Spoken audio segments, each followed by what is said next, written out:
inşallah. Çünki həqiqətən bacı insana ən yaxın olan bir insandır. Buyur əzizim.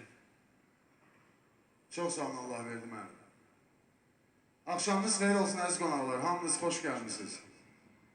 Mən bacımı təbrik edirəm. Orxan, səni təbrik edirəm qardaşım. Xoşbəxt olun, oğullu qızlı olun, yarayanlardan olun. Biz də baxaq sevinək. Gələn ayaqlarınız var olsun əziz qonaqlar.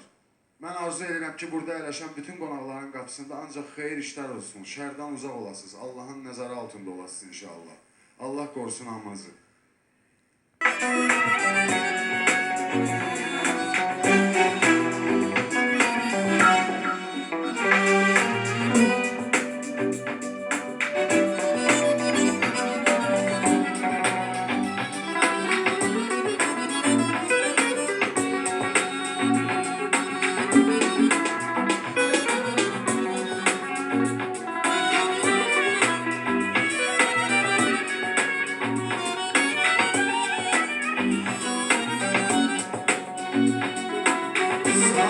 Akan geceler,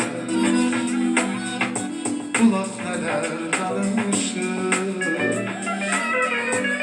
Elə bil ki nağıllar, efsaneler danışır.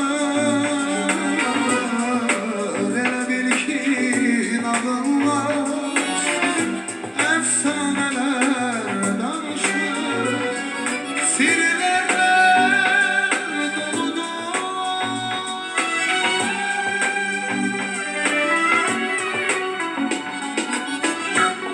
geceler kulak başı,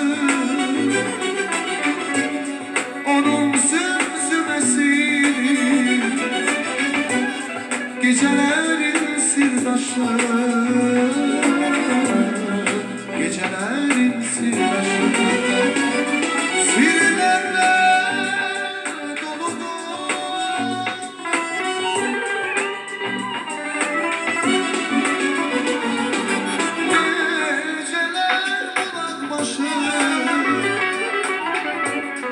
Onun zümzümesi, geceler